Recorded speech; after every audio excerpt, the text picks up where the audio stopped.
orang yang pilihannya. Itu diantara sunnah Nabi kita Muhammad Shallallahu Alaihi Wasallam, anjuran Nabi kita Muhammad Shallallahu Alaihi Wasallam.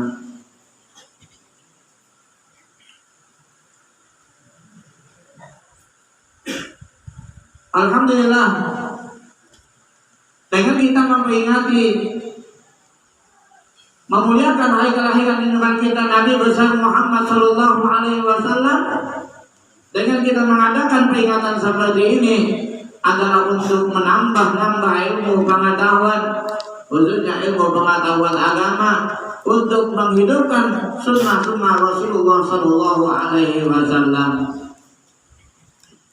Mudah-mudahan dengan kita menghidupkan sunnah Rasulullah Shallallahu Alaihi Wasallam, kita termasuk orang yang mencintai kepada Rasulullah Shallallahu Alaihi Wasallam, dan termasuk dengan apa yang dikatakan oleh Rasulullah Shallallahu Alaihi Wasallam, man ahabbani kana ma'i fil jannah. Siapa yang mencintai aku, dia akan bersamaku di dalam surga.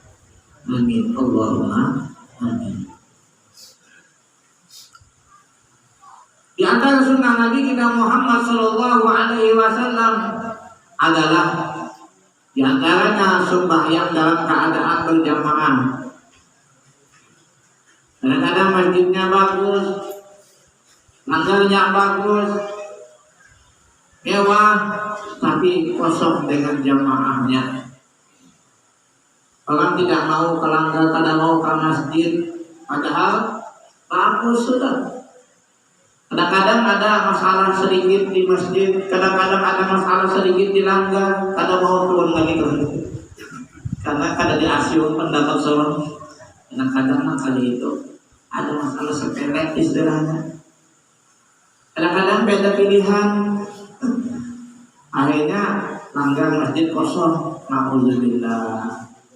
Dikit-dikit ya.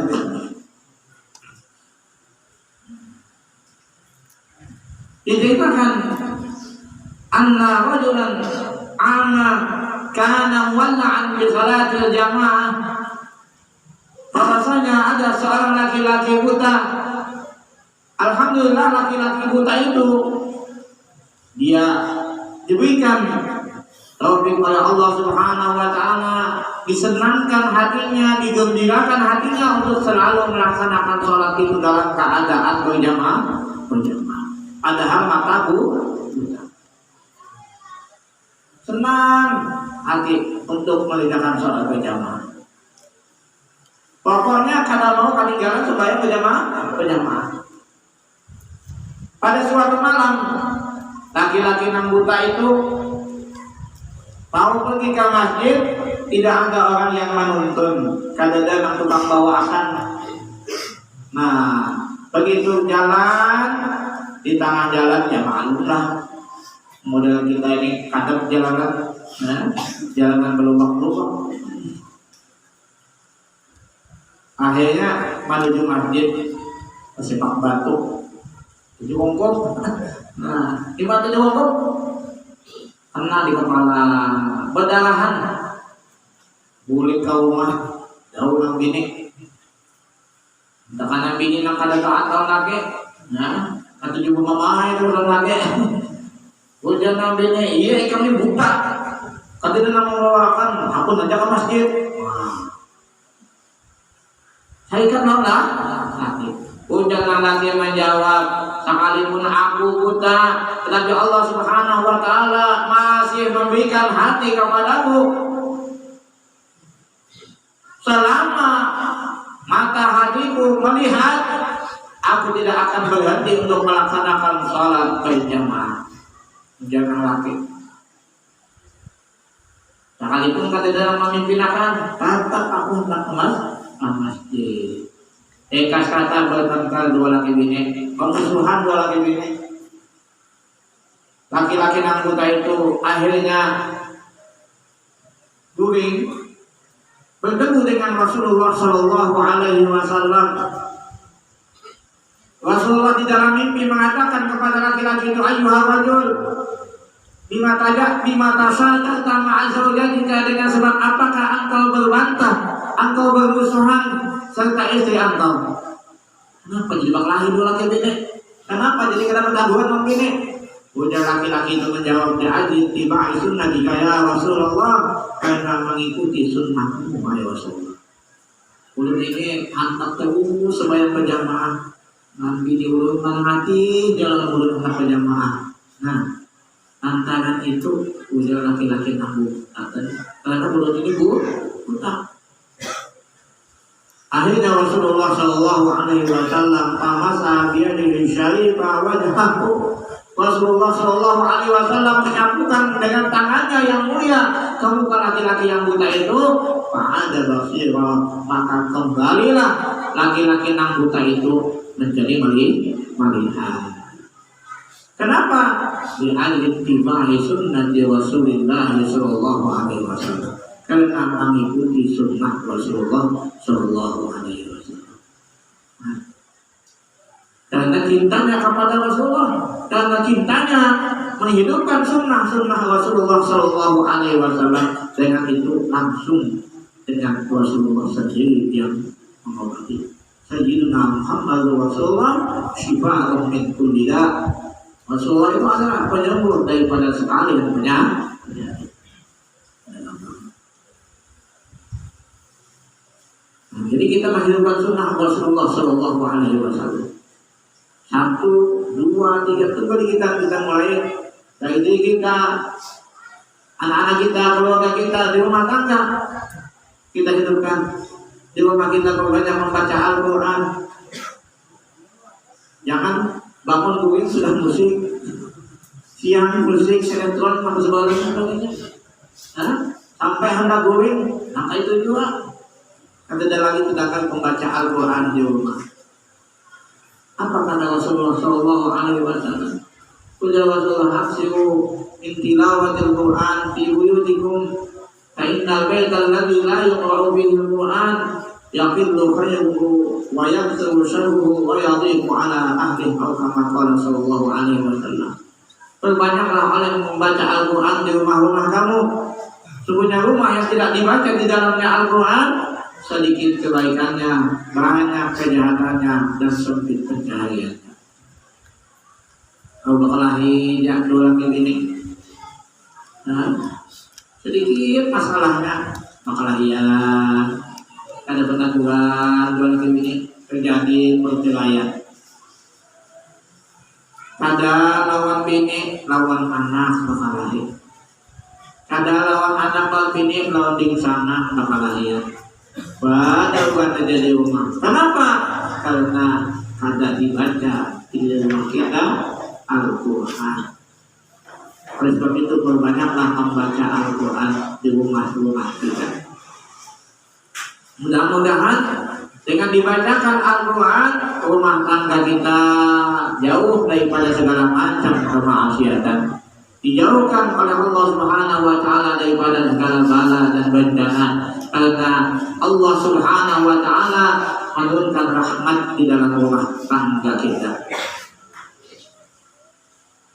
Nabi kita Muhammad Sallallahu Alaihi Wasallam mengatakan, "Idza khatama al-'abdul Qur'ana shalla 'alaihi sittuna alfa malak." Atau kama qala Sallallahu Alaihi Wasallam. Apabila menghatamkan seorang hamba akan Al-Quran, Allah bersalawat akan 60.000 malaikat. 60.000 malaikat bersalawat kepada orang yang menghatamkan Al-Quran.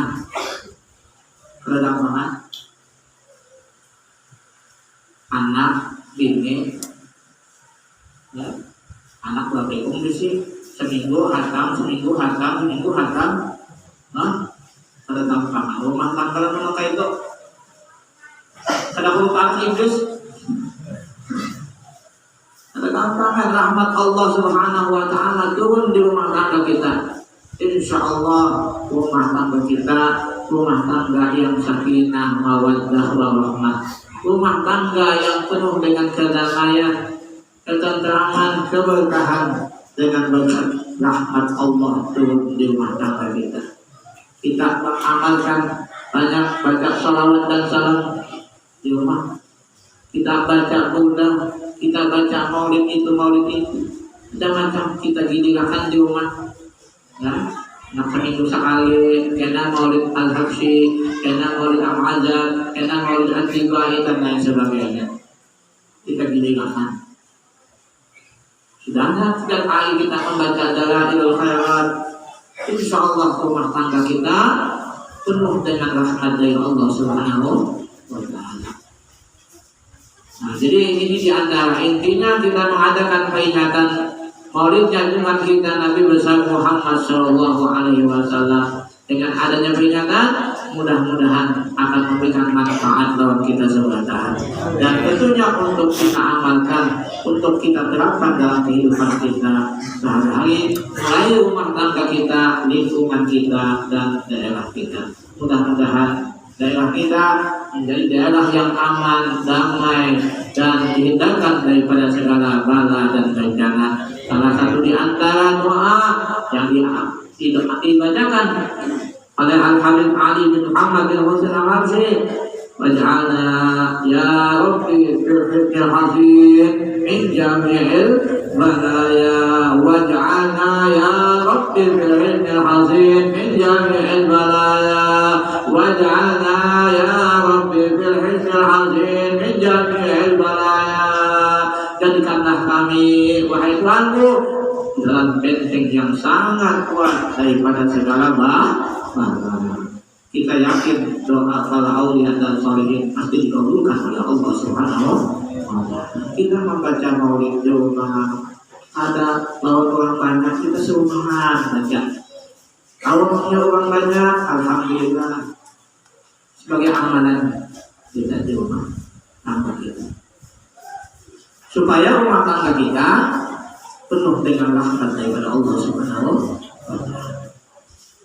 Nah, ini yang dapat disampaikan, mudah-mudahan ada berkatnya, ada manfaatnya. Sebagai kesimpulannya, hendaklah kita suka membersihi hati kita dengan kita banyak bertaubat kepada Allah Subhanahu wa Ta'ala. Kita memeriksa diri kita masing-masing, apakah kita sesuai apa yang di jalan Allah, apa tidak di jalan Allah, tidak jalan Rasulullah. Kita sendiri yang merenungkan, kita sendiri yang tahu jawabannya. Kalau di dalam taat kepada Allah, alhamdulillah, mudah-mudahan istiqamah. Tapi kalau di dalam jalan maksiat kepada Allah, maka kita bertaubat kepada Allah Subhanahu wa Ta'ala. Dengan apa? Dengan banyak istighfar, minta ampun kepada Allah Subhanahu wa Ta'ala, dengan banyak membaca Al-Quran dan salawat salam kepada Rasulullah SAW, yang mana semuanya itu adalah untuk membersih hati kita daripada segala dosa-dosa kita. Karena dosa itulah yang menyebabkan kita terhalang untuk mengerjakan amal ibadah kepada Allah Subhanahu wa Ta'ala, yang menghalang kita mendapatkan rezeki dari Allah Subhanahu wa Ta'ala. Nah, hendaklah kita suka menghidupkan sunnah-sunnah Rasulullah, di antaranya adalah sembahyang 5 waktu kita kerjakan dalam keadaan berjamaah. Nah, usahakan ke masjid. Kalau kada ke masjid, langgar nafal kita. Kalau ke masjid kelanggar, di rumah tangga kita bersama anak dan istri kita. Pokoknya lakukanlah sholat itu dalam keadaan berjamaah. Tingkatkanlah kualitas ibadah sholat kita hingga sholat kita benar-benar diterima oleh Allah Subhanahu wa Ta'ala. Mohon ampun dan maaf.